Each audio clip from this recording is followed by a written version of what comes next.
Alright, 5 huge early game mistakes for beginners, and we're going to go through them, all 5 of them, starting right now. Now in Act 1, about halfway through, you're going to unlock the hooded one, part of the main story. You can't miss him, okay? And he's going to give you 2 options: to identify all your items that are in your inventory and to refund your passive skill tree. Now I believe up to a certain level they will be free. I think it's level, I can't remember if it's 15 or level 20, and beyond that point start costing gold. So if you want some free respecs, that will happen, and the gold will be cheap the earlier level you are. So if you want to figure out your build, figure it out sooner rather than later, so you're not wasting time and money in the game. It's very important.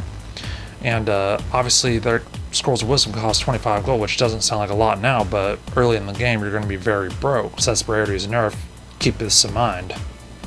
Alright, number 2 on huge mistakes we make in the early game is checking the vendors. Remember, they reset every time you level up. And the reason I say this is you can find some really good gear in here, and also garbage scrap gear that you can get that you're not going to use, assuming you're not going to use, like socket items and quality. You type in quality, it will show up. They'll be highlighted items that will give you blacksmith whetstones, and of course armor scraps for armor, and artificer shards for sockets. So, and I'll show you here in a minute what it looks like after you scrap them. And remember, magic items and rare items will give you transmute shards for magic, and of course regal shards for rare items. And these are very important early game for crafting, quote unquote.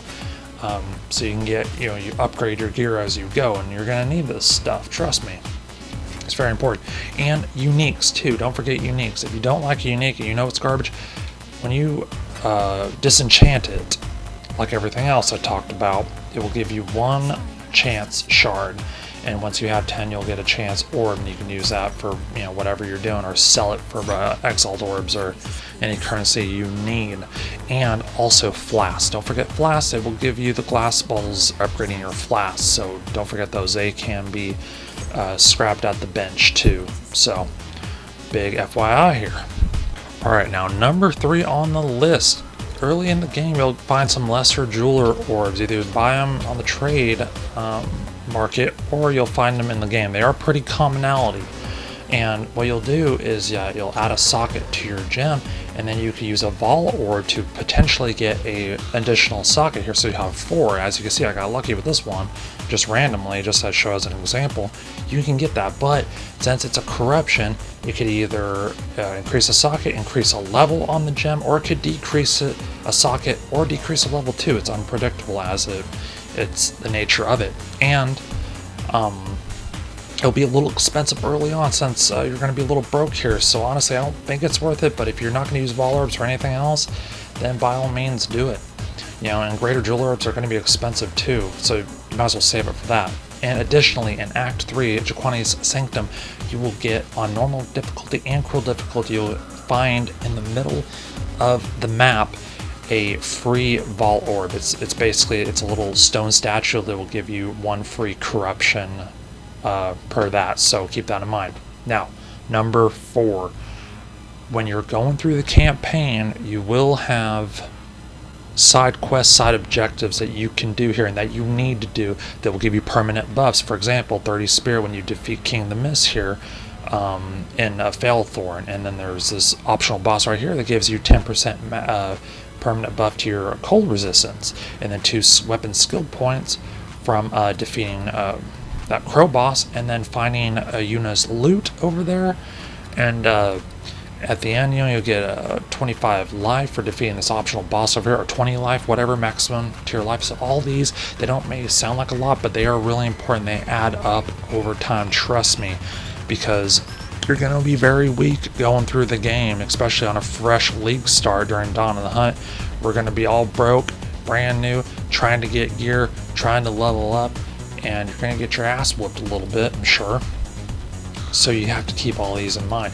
Don't steamroll through the main story.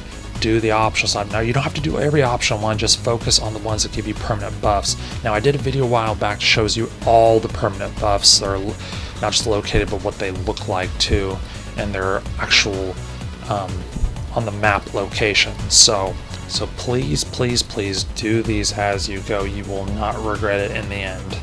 And a bonus to what I was just saying, by the end of Cruel Difficulty, you should have 24 skill points total from the campaigns after you're all said and done, and 100 spirit too. Those are probably the most important things you can get.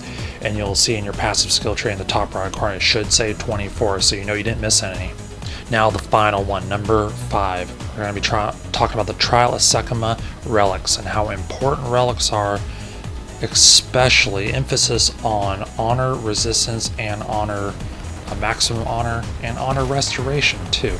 Now here's gameplay of without any relics on, going through the trial, and how the enemies are hitting me for a lot more damage than they would if you had those relics equipped. Now I'll show you here in a minute what it looks like with the relics on. Now these guys can hit, they can take hundreds off your overall honor. Now if you're wondering, and here's an example here too, with all the relics it went from 6,500 up to 12,400. Now you can see they're hitting me for less. And by the way, the traps do damage too, okay? Especially the fire one does initial damage and damage over time, so please be careful, keep it in mind. It can chip away at you little by little and it sucks. Now on monks, here's an example. Meditate does not increase your overall honor, your total honor. It doesn't do anything. Your honor is based off your total life and energy shield. It does, evasion and armor has no factor in it at all. It's just your total sum that you accumulated up to that point based off levels and a skill tree, gear, all that. So there's a reason why I have 6,500 with my sorceress, because she has 6,500 energy shield, so that's what it is. So hope you liked this video. That's all I got for you guys. Catch you all in the next video. Peace out, Come Scouts.